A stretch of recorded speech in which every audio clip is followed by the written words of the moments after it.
来继续来看国民党台南市党部罢免掉民进党立委王定宇甲林俊宪的连署书，牵涉到伪造文书。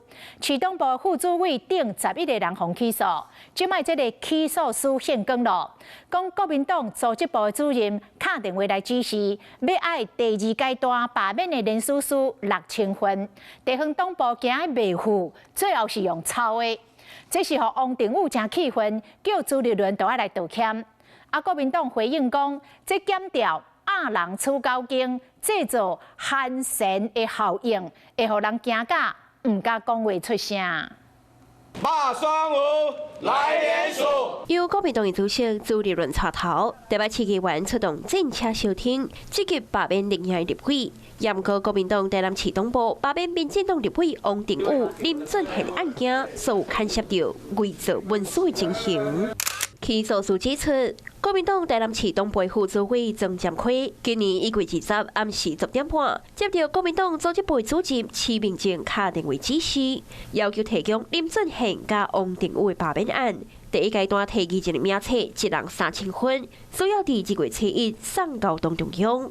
曾占辉今两天随交办队，不过时间真赶，卡数敢若靠摆搭，或者是动员亲友，恐惊伫10天内真歹达到标准。